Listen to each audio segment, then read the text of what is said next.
So, um, before also opening the session, I would like to speak a little bit about the Minamata Online. Minamata Online is a series of online sessions that are hosted by the Secretariat of the Minamata Convention that started in 2020. And we are in season 3. Last week, we launched the season 3, and we called it phase 1 because we only have plans for the for this year until the end of December. The Minamata Online consists of 3 streams: COP5 preparation, implementation review and support, and Mercury science. This session on Mercury waste is part of the Mercury science session. The Mercury science session of the Minamata Online is co-organized with the International Conference on Mercury as a global pollutant, ICMGP, and other stakeholders as appropriate. And this session is co-organized by the Basel, Rotterdam, and Stockholm Convention Secretariat, and also the Global Mercury Partnership. So, and I will switch to the slide, this session's slide. So, the program is that I'm going to provide the opening remarks with some explanation about the Minamata Convention provisions of mercury waste, followed by the presentation on the Basel Convention technical guidelines that was adopted or updated at the last Basel COP in June this year. And also, we will invite the Global Mercury Partnership to provide to tell us about what resources the partnership has. And then we will do a Q&A, and we will close in 90 minutes. So with this, I would like to start with the presentation, my opening remarks, and also the presentation on the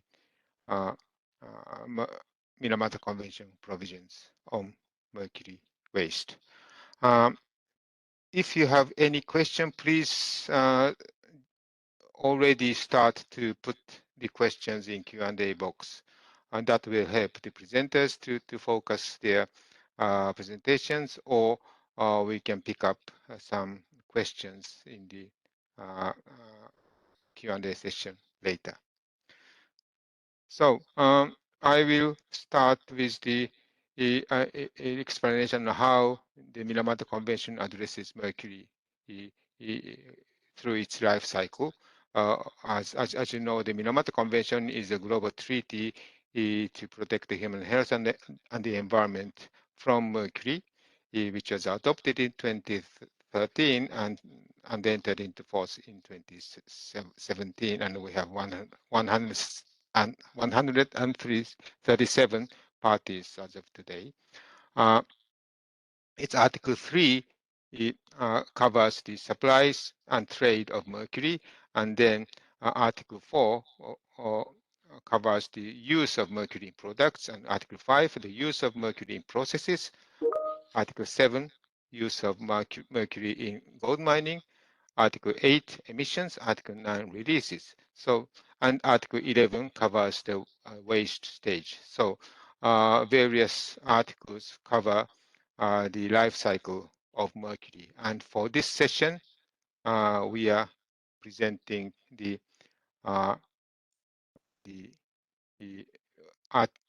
Article 11, the waste stage. So Article 11 defines mercury waste. So what are mercury waste? Article 11 says that there are 3 types of mercury waste: waste consisting of mercury, waste containing mercury or mercury compounds, or waste contaminated with mercury. I would call it type ABC for reference.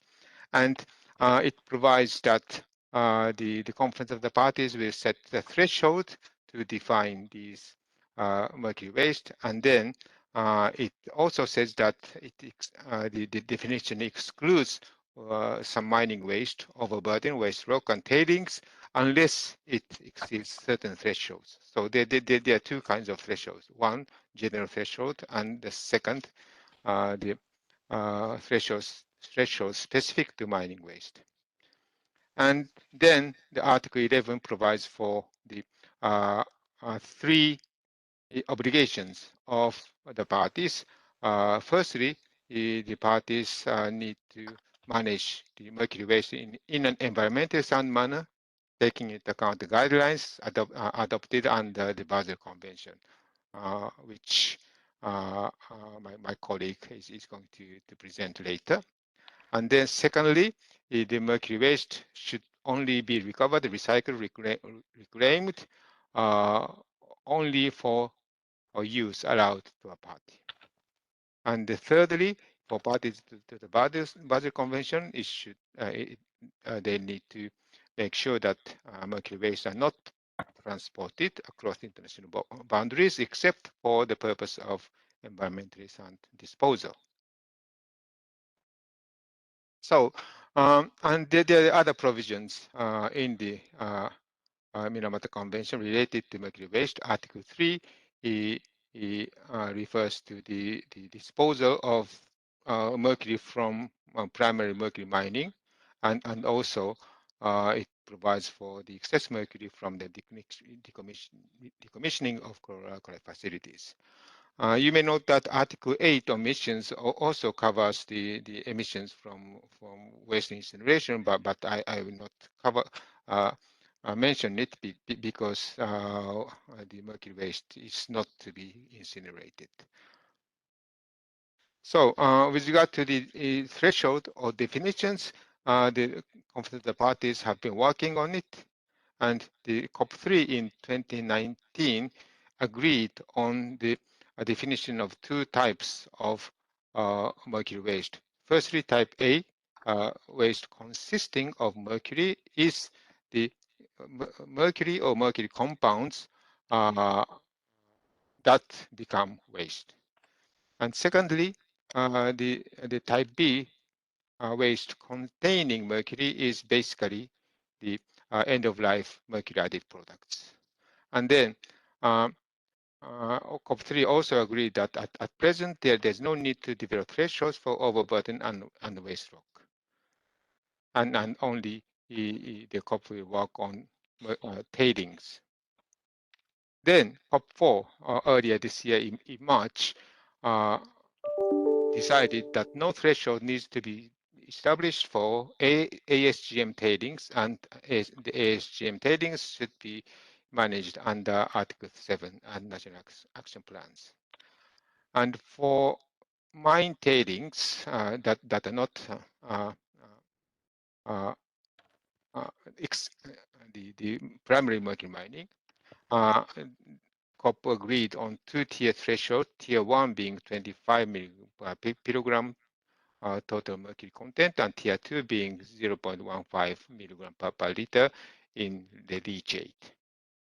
And then on the remaining type C, the waste contaminated with mercury, COP4 requested the technical experts group to work further and present a proposal to COP5 to be held next year. So the Basel Convention technical guidelines was originally adopted in 2015, and it was updated earlier this year. I'm not going to details because Ms. Kaoru is going to present it later. But I would like to mention the Basel COP decision um, in June this year, and it adopted the technical guidelines, and it requested the Basel Secretariat to disseminate the guidelines and undertake the technical assistance activities and prepare, subject to the availability of resources, a short document that explains how the technical guidelines can be used at national level and so on. So we think that this session will also contribute to this request to the Basel Secretariat. I would also like to mention the guidance document on the management of ASGM tailings that was submitted to the to COP4, and it is the essence is included in the guidance document on ASGM national action plans, which was adopted by COP. And basically, what it says is that if the ASGM tailings contain mercury, then it should go through the treatment, and the mercury should be recovered, and the part that doesn't include contain mercury, it should go to reprocessing. I like to also mention the intersessional work on mercury waste requested by COP4. The expert group, as I said, is working on the waste thresholds, and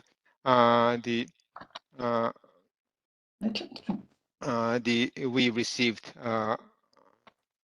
input from number of parties, and the group is may have one face-to-face meetings.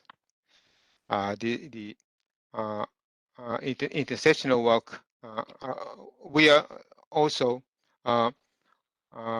welcoming the nomination of experts to the roster. So if you're interested, please visit the web page on the intersessional work. Lastly, I'd like to mention the capacity building projects that the Minamata Convention Secretariat is embarking. We received a funding from Switzerland to roll out the some capacity building activities on the use of the Basel Convention technical guidelines. And this session is a kind of exploratory online session to consider what capacity building projects will be useful to parties. So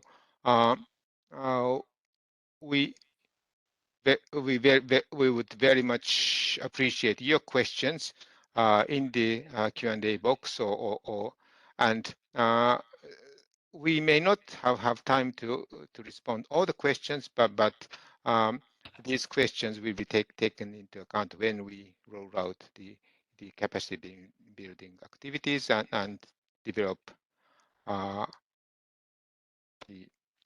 training materials. So please ask questions or provide comments using the Q&A box, even while listening to the presentations. Or if you have any questions, comments after the session, it can be sent to me.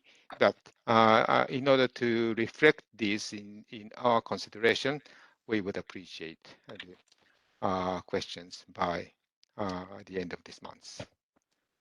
So I think I will stop here, and now I'm not sure. I was not looking at the participant list. Yes, we have we have Melissa.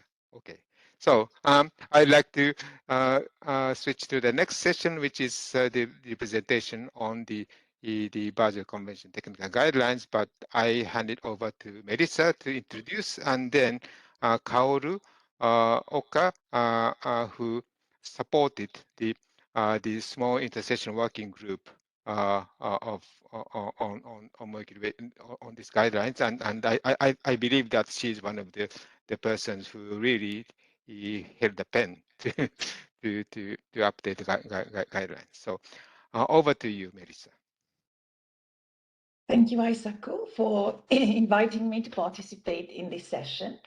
And it's a very timely and important work that is being done under the Minamata Convention on mercury waste, as Isako has explained. And He has already mentioned the work on the updating of the technical guidelines, which was initiated in response to changes that happened under the Minamata Convention. And that was then reflected in relevant Basel Convention decision. Japan has been instrumental in leading this work on updating the guidelines. And of course, none of this would have been possible without their leadership. So another opportunity for me to thank Japan for its work. And Gao Wu, who worked on this for the government of Japan, will take you through the details of the guidelines after my introduction. The technical guidelines are the key tools through which Basel Convention parties agree on what is meant by environmentally sound management for a number of types of waste. Mercury is just one of them. We have some on persistent organic pollutants, useless acid batteries, to mention just a few. So these are very important, and the Basel Convention parties spend a lot of their time and resources on reaching agreements on these documents. The development of the technical guidelines on mercury waste is one of the key areas of collaboration between the Basel Convention and the Minamata Convention. This collaboration at the level of the conference of the parties is essential for mercury waste to be managed in a way that is integrated within the larger framework of waste management, both at the international level and also at the national level, because the provisions or the elements agreed to in the guidelines should of course trickle down through national level implementation. The secretariat of the two conventions also collaborate closely to ensure coherence between the work under the two instruments. So, Isaku participated in the small intersessional working group on updating the guidelines, and I and my colleagues, we also participate in the expert working group on the mercury waste thresholds. So this is how we make sure that there is communication between the two instruments and its working groups. We also collaborate in providing technical assistance to parties, and I think Isaku mentioned work on capacity building that's just now being initiated in collaboration with our secretariat. Lastly, the ESM of mercury waste, it remains a priority for the Basel Convention, and we assist parties in that regard through our technical assistance program and also through the activities of the Basel and Stockholm regional centers that are involved in many projects on mercury waste management and the other aspects of implementation of the Minamata Convention. With that, I leave the floor to Kaoru to take you through the guidelines in more details. And I really encourage you to find ways to implement the guidelines. And if you have any questions about how to go about that and challenges, we would be happy to hear about it, so we can then find ways to address these issues through technical assistance programs. Thank you. Thank you, Melissa. And uh, this session is held twice today, and Kaoru cannot participate in the afternoon session, so we decided that to ask her to produce a video presentation that we can present for both sessions. Kaoru is here with you for this session, so you can ask questions, and perhaps she'll be available to respond to questions. But for this presentation, we will play the pre-recorded presentation. I hope it works. Hello everyone, I'm Kaoru Oka from EX Research Institute, and I have been working on the Basel Technical Guidelines for the environmentally sound management of mercury waste as a consultant to the Ministry of the Environment Japan, which was the lead country for the update of the technical guidelines. As indicated in the announcement of this session, the secretariats of the Minamata and Basel Conventions are going to prepare capacity building materials. For that purpose, I prepared this PowerPoint file to clarify major points for the management of mercury waste in general and major points specific to each category of mercury waste. So please forgive me for some slides being incomplete or with no fancy graphics. The Basel Technical Guidelines, I will say TG, are not a legally binding document, but they provide guidance for the parties to the Basel and Minamata Conventions. The TG cover hazardous waste and other waste defined under the Basel Convention, as well as mercury waste defined under the Minamata Convention. The TG are composed of three chapters. The first is Introduction. The second is about relevant provisions of the Basel Convention and international linkages. And the third is about guidance on environmentally sound management of mercury wastes. So, according to the third chapter, major steps to manage mercury waste are summarized as shown here. In this presentation, I will touch upon these elements. In this slide, major points for the establishment of a legal system to manage mercury waste are listed, such as defining mercury waste to be controlled by the national laws and regulations, providing technical specifications on handling, storage, transportation, treatment, and final disposal, and providing requirements on waste management service providers and facilities. You may be aware of three categories of mercury waste.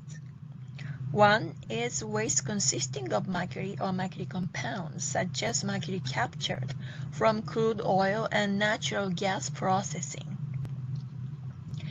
Another is waste containing mercury or mercury compounds, which are wastes of mercury added products.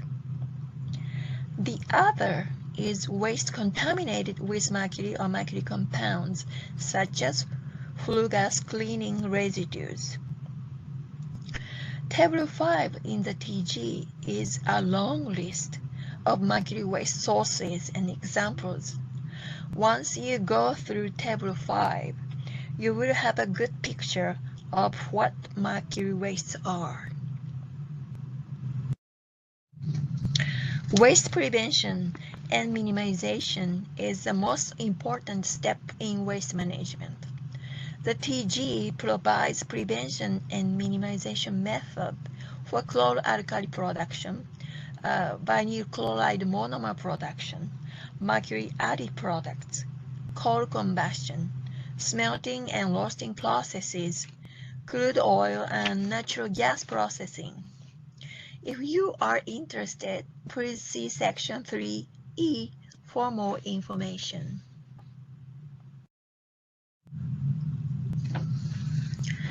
The TG provides guidance according to the flow of waste management, such as handling, storage, treatment, and final disposal. In this presentation, I try to pick up major points common to three categories of mercury wastes and the major points specific to each category of mercury waste. The following 4 slides summarize common points for the management of three categories of mercury waste. For planning the proper handling of mercury waste, it is necessary to collect and analyze relevant information on the hazardous characteristics and risks of mercury waste. Paying special attention to the prevention of evaporation and spillage of mercury and raising awareness of those who are involved in mercury waste management are important. For storing mercury waste, the bottom line is to minimize the potential for mercury releases.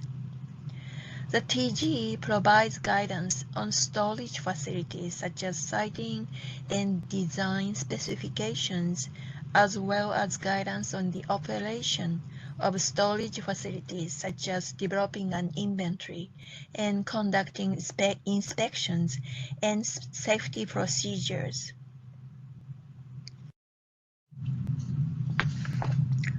For transporting mercury waste, the bottom line is to carry mercury waste to final destination without accidental spills.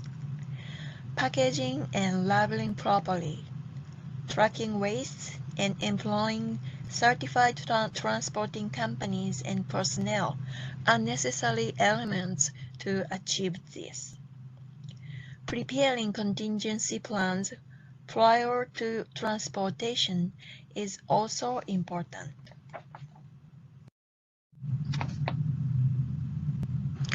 Mercury waste should be treated so that they meet the acceptance criteria of disposal facilities such as specially engineered landfills and permanent storage. It is also important to minimize mercury emissions and releases from treatment processes of mercury waste.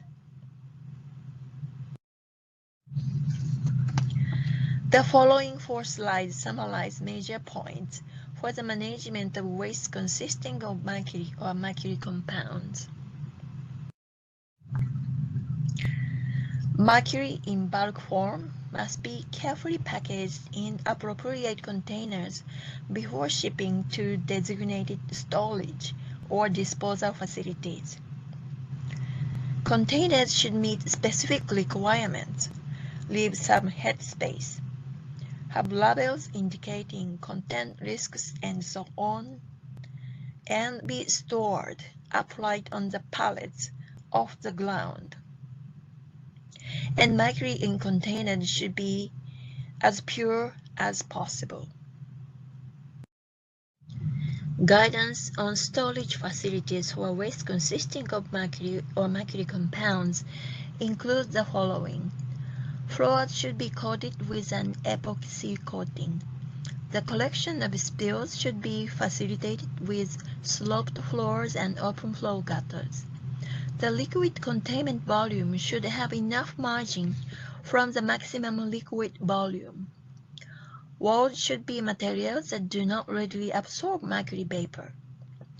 Areas used to store mercury or mercury compound should have their own ventilation systems. Negative pressure environments are recommended.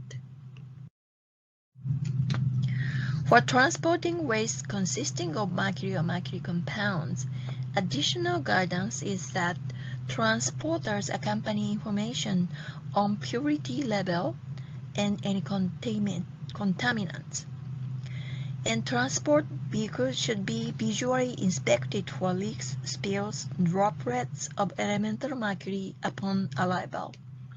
The shipment is only accepted when it is compliant with all the requirements.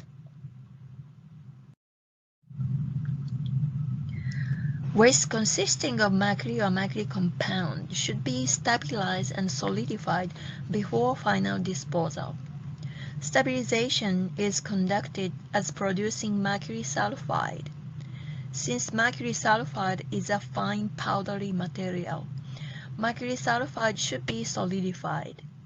Stabilized and solidified waste consisting of mercury or mercury compound that meet acceptance criteria could be disposed of in specially engineered landfills and permanent storage. When disposing such waste, we need to ensure that mercury sulfide has no contact with water or other types of waste, and need to be exclude the influence of microorganisms on mercury sulfide. The following 3 slides summarize major points for the management of waste containing mercury or mercury compounds, which are wastes of mercury added products. Wastes of mercury added products should not be mixed with other wastes for appropriate and effective treatment. It is important to safely handle wastes of mercury added products to prevent any breakage or damage. When broken, cleanup procedures should be followed. It is also important to ensure that liquid products such as paints and pesticides are not discharged into sinks, toilets, storm sewers, and other runoff collection systems. Separation of waste of mercury-added products from other wastes could be facilitated through labeling. Labels may include the presence of mercury or mercury compounds and instructions on proper use, recycling, and disposal. The TG provides several options for collecting waste of mercury-added products from households, as shown in the slide. If you would like to know more about these options, please refer to Section 3F3B. Additional guidance on storage of waste of mercury-added products include appropriately packaging fragile products and keeping liquid products in their original containers. Mercury should be removed or recovered from waste of mercury-added products. Removed or recovered mercury should be treated as waste consisting of mercury, and the remaining waste should be treated as waste contaminated with mercury. If part of the remaining waste is not contaminated with mercury, they could be used as recyclable materials. The mercury recovery process includes pre-treatment, thermal treatment, and purification. It is important to minimize mercury emissions and releases from the mercury recovery process through employing closed system for facilities, operating the process under reduced pressure, and capturing mercury in exhaust gas and wastewater. The following 3 slides summarize major points for the management of waste contaminated with mercury or mercury compounds. Waste contaminated with mercury or mercury compounds should not be mixed with other waste for appropriate and effective treatment. Additional guidance on storage of liquid waste include that containers should be placed in containment trays or curved leak-proof areas, and that the liquid containment volume should be at least 125% of the maximum limit liquid waste volume. Additional guidance on solid waste includes that if the waste are contaminated with volatile mercury or mercury compounds, they should be stored in sealed containers. For removing or recovering mercury from waste contaminated with mercury or mercury compounds, the same guidance for waste of mercury-added products is applied. For liquid waste, mercury could be captured through chemical oxidation, chemical precipitation, or adsorption. As pre-treatment of sludge for mercury removal or recovery, dewatering is necessary.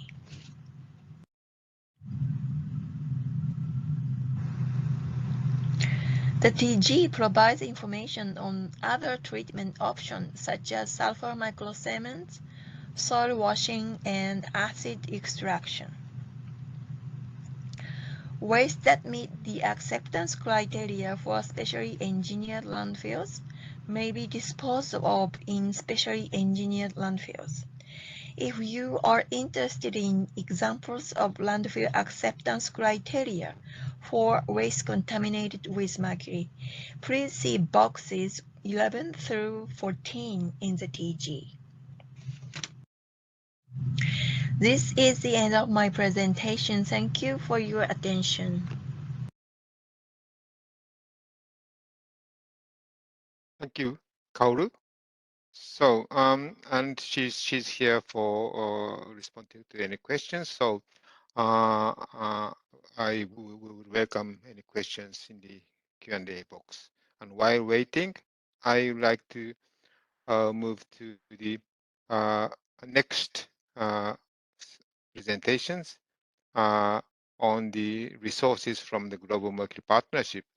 In this session, I would invite Imelda to for an introductory remark on Global Mercury Partnership, followed by Koji Ono of the Ministry of the Environment of Japan and the co-lead of the waste management area of the Global Mercury Partnership. And I think I will need to share the screen. So please hold on. So I will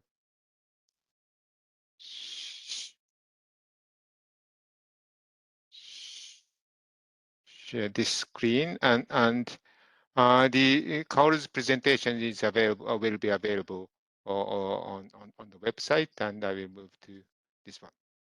Imelda, please. Thank you very much, Ezaku. Good morning, good afternoon, and good evening, all. First of all, I would like to thank very much the Minamata and Basel, Rotterdam, and Stockholm Secretariat for organizing this very interesting Minamata online. So my name is Imelda Dosu-Etui. I'm part of the Chemicals and Health branch of UNEP, where I support the coordination of the Global Mercury Partnership, but also I'm involved in the implementation of national action plans and Minamata initial assessments. So today I will give a brief overview of the Global Mercury Partnership, including the most recent and upcoming events and activities before passing on to our colleagues from the waste management area to go through the more specific activities of the partnership area. So next slide, please. So briefly, the Global Mercury Partnership was initiated in 2005 by a decision of the UNEP Governing Council with an overall objective to protect human health and the environment from the emissions and releases of mercury. Specific priorities include the timely support and effective implementation of the Minamata Convention, the provision of knowledge and science on mercury, but also some outreach and awareness raising towards global action.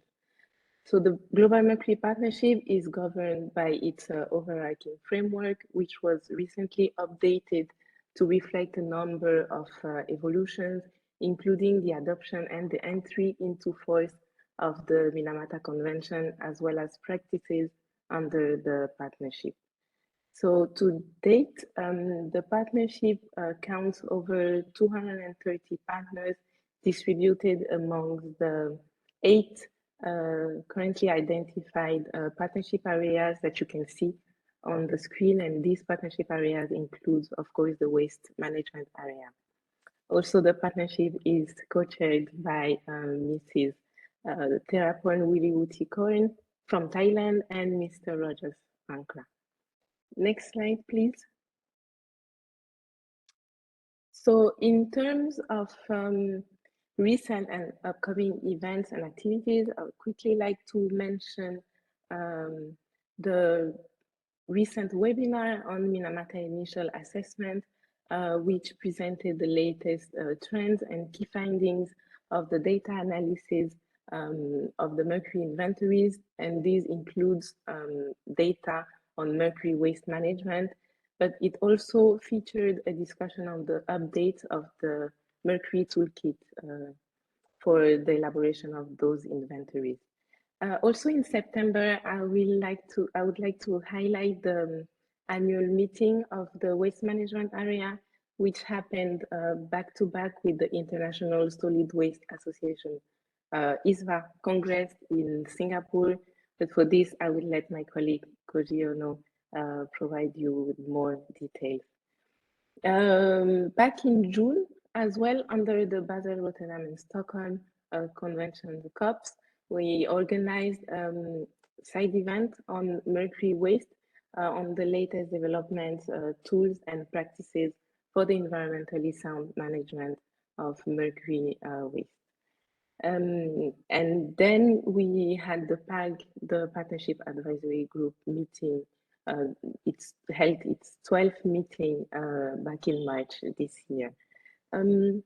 Also, I would like to mention that the waste management area put a lot of effort into the update of its catalog on technologies and services on mercury waste management, but also succeed in creating 3 working groups, respectively, on resource development, capacity building, and awareness raising, and solution exchange.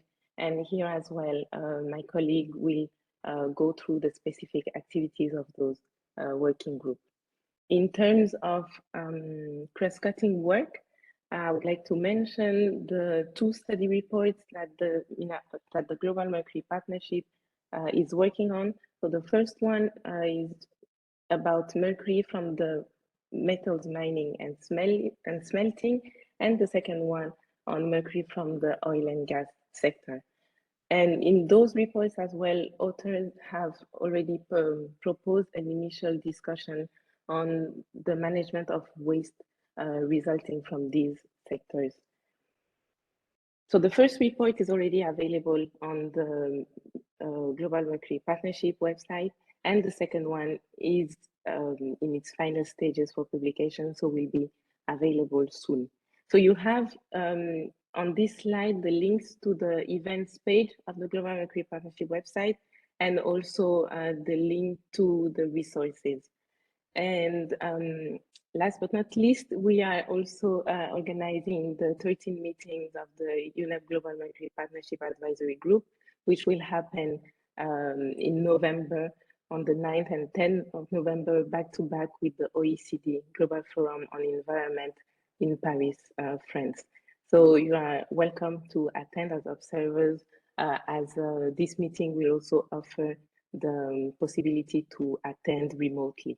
So you'll find this information on the events page of the Global Mercury Partnership. So next slide, please, just to, yes. So this is just to remind our communication channels, so our emailings, the website, but also the newsletter that is published on a quarterly basis, and is there to share any recent or upcoming activities, any key highlights, but also raise awareness and present new partners and available resources. So please feel free to share any relevant information you would like to circulate with the Global Mercury Partnership networks. I think this was my last slide. Next slide, please. Yes, thank you very much. And I'm also happy to answer any questions, or please feel free to contact us, my colleague and myself, through email. And I also added the link to the global page of Global Mercury Partnership. Thank you very much. And I'll pass on to my colleague, Mr. Ono. Thank you. Thank you, Imelda. So, Koji, please. Good morning, good Yes. afternoon, and good evening, everyone. My name is Koji Ono from Ministry of the Environment, Japan, and I am a co-lead of the waste management area with Professor Misuza Asari from Kyoto University.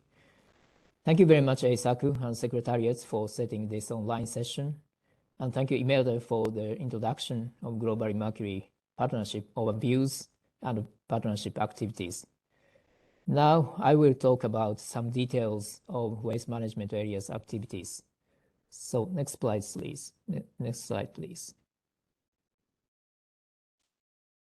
Global Mercury Partnership comprises 8 areas as shown this slide. Some areas are focusing on specific industries like cement and chloro-alkali production, and others are focusing on the processes of mercury treatment.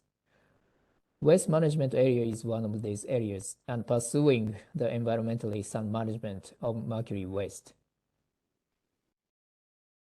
The next slide, please. And this slide shows the key activities of the mercury waste management area. And many of these are same as Imelda's introduction. Our most recent activity was this session at the ISWA World Congress just 2 weeks ago. In this session, we introduced practical information on mercury waste management and activities on mercury waste management area. We also had the area meeting last month and shared information on recent activities and discussed the next work plans of each working group. The next slide, please. Okay, these are a bit older information, but for example, we have had a joint session with the other area, chlor-alkali production, in order to assess technical needs. And next slide, please. Thank you. And we are developing 3 years activity plan to 22 to 2024. And according to the needs survey conducted in 2021, we found there were a bunch of challenges among our partners for environmentally sound management of mercury waste. For example, the most challenge is management of wastes containing mercury, especially waste of fluorescent lights and measuring devices. And other are saying that supports on capacity building, technical assistance, regulatory arrangements, and development of guidance are requested to the waste management area. You can find the specific information of the results of needs survey from this link. In order to meet these needs, we are proceeding the activities in 3 important parts. And the next slide, please. We already have set up 3 working groups. Working group 1 focuses on resource development. Here we are now trying to compile fact sheet on the mercury waste management. I will explain why we propose to work on the development of fact sheets right after this slide. Working group 2 is about capacity building and awareness raising. The activities of working group 2 are, for example, to hold a webinar and workshop with specific sectors and stakeholders and compiling good practices on mercury waste management. Working group 3 aims to provide solutions by matchmaking between stakeholders in needs and experts or solution providers. Next slide, please. So, fact sheets. As I just mentioned, we are trying to develop fact sheets. Despite all the guidelines and tools currently existing on the environmentally sound management of mercury waste, there are still concerns from stakeholders, specifically in developing countries. Fact sheets could be the right tool to gather all relevant information in a user-friendly way in order to realize safely management of relevant mercury waste stream. And next slide, please. The findings from the Global Mercury Partnership Waste Management Area Survey highlight the fact that there are still obstacles to the environmentally sound management of mercury waste, whatever is the type of mercury waste. And the next slide, please. And our area and the ISWA working group on hazardous waste joined forces in order to co-authoring fact sheets, and the preliminary work is now finished. The roadmap framing the processes for the development of fact sheets And the fact sheets template identifying all steps to be covered for environmentally sound management of mercury waste streams and the priority list of mercury waste streams. And the next slide, please. Based on our survey and the poll concluded that, next slide, please. That top one priority was non-electronic measuring devices. That result is consistent with the Minamata Convention initial assessments. And next slide, please. There are expectations for environmentally sound management of mercury waste streams, so all items of concern will be covered in the fact sheets. Information should be presented in a way to be understandable and usable by both experts and non-experts, and consistent with the technical guidelines and available in several languages such as English, French, and Spanish. The next slide, please. Finally, we have developed a catalog of technologies and services on mercury waste management. This catalog includes information about 12 partners which hold technologies to treat different types of mercury wastes. This is available at the link here. And the last slide. Thank you. There are the 12 partners listed in the catalog shown here. And this is the end of my presentation. Thank you very much for your attention.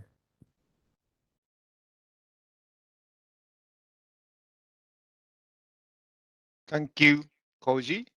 So, first, apologies that I think I said that this session is 90 minutes, but in fact it is 60 minutes. So we only have 6 minutes. So sorry for the bad handling of this session, but it's good that we have at least some time for Q&A.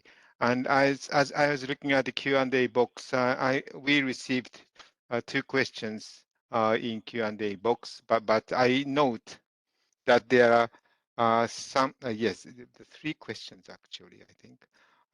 But I know that there are questions in the chat box. So I think I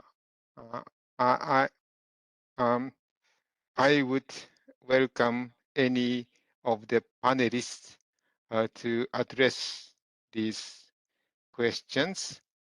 Firstly, I think I will address the interesting question of in the chat box from Terence Thompson about the medical waste, and is there a threshold for or, mercury contaminated medical waste, healthcare waste, and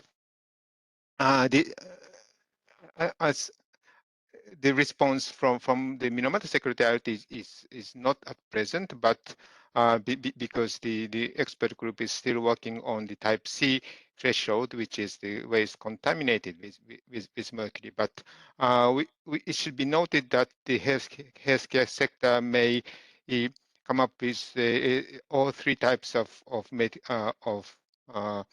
the mercury waste, the mercury consistent mercury, perhaps from dental offices, if they mix mercury with powders, then and if they have mercury unused stocks of mercury in dental office, then it may become a mercury waste consisting of mercury, and the mercury added products like thermometers and sphygmomanometers and also vaccines and dental amalgam. These may be after it is end of life. These will be mercury containing waste containing mercury and mercury compounds. It is true that some in some improper management practice, mercury added products may be mixed with some waste, including infectious waste. So this may be that with as a waste contaminated with mercury, for which threshold is still being considered. But in terms of the waste management practice of these medical or healthcare waste, I would welcome any input from the expert. Kaoru, do you have any advice about the healthcare waste?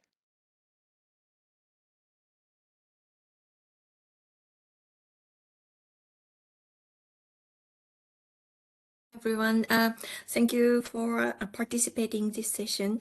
And as for the healthcare waste, as Isaac explained, that there was no threshold value for the waste contaminated with mercury, or actually, if the healthcare waste is waste of mercury added products, they are considered as all the waste of mercury added products are mercury waste under the Minamata Convention. And as we have another question about Terence Thompson about the broken mercury added thermometers to be thrown into infectious waste bins. Unfortunately, the technical guidelines does not give specific guidance on how to manage such waste, because the TG recommends to separate or do not mix mercury waste with other waste. But if the infectious waste are treated in the thermal treatment facilities, you can refer to the section reduction of mercury releases from thermal treatment facilities and landfills. So that's for all for now. Thank you. Thank you, Kaoru. We only have 1 minute, but please if possible, I would like to extend 2 or 3 minutes to respond to as many questions as possible. And I would like to turn to Koji. The question from Jason Christie in the Q&A box, which is, will development of the draft HG waste sources include for oil and gas?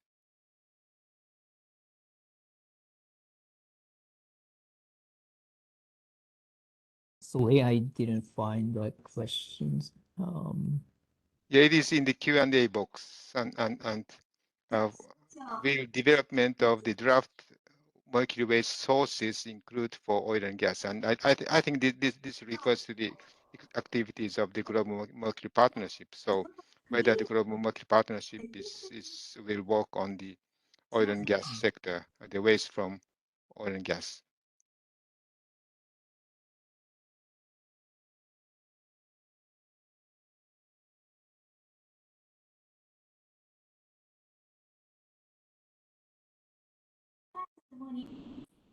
Okay, thank you very much, Jason, for the question. So we are trying to collaborate with the other areas, and including the oil and gas industry. So we are now try to develop the waste management information, including the oil and gas industry. Thank you. Thank you, Koji. And since we have been recommending to use the Q&A box, although it seems that some of you may have not been able to find one. I think I will pick up the last question in the Q&A box, which is from Elena Limberidi, about the waste, and I think what she means is that the first thing is to stop using maps, and the and then collect separately, and the how a country can prioritize which map waste collect disposal as resources, since the resources are limited. And I think this is exactly what the guideline says. The starting with the waste minimization and the segregating and so on. But Kaoru, if you like to touch upon this, it would be great. Sorry, I couldn't catch the question. Could you repeat? Yes. Yeah. The question is, does the guidance cover the not using the mercury added products in the first place, and also the the collection, separate collection, and also prioritization of mercury waste types? Okay. No, I'm not quite sure the prioritization of mercury waste types, but the other two questions. The technical guidelines provides the how to promote the conversion or using the mercury-free products, such as promoting the public procurement system to prioritize mercury-free products compared to the mercury added products. That's one of the options to promote to promote the use of mercury-free products. And also the technical guidelines provides a specific method how to separate the mercury added products from other waste. As I mentioned in the slide, there are several ways to collect separately the mercury added products. And also labeling is very important. So the technical guidelines indicate the specific guidance on the labeling on mercury added products. Thank you. And thank you, Kaoru. And the third point about prioritization may be a policy issue rather than a technical issues, and perhaps it would. I know that the developing countries would appreciate advice on how the policy prioritizations could be considered conducted.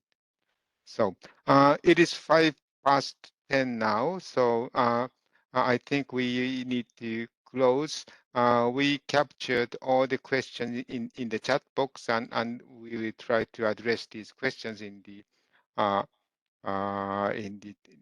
training materials. As I chatted in the chat box, if you have any additional questions, please don't hesitate to send them to me. So I think my closing remarks would be that we would welcome your questions and input for the further rollout of the project. I will share the screen. I'll share my last slide. Please ask questions and to contribute to this process. So with this, I would like to close the morning session. Thank you very much for your participation, and we look forward to receiving your input further. Thank you very much, and have a nice day.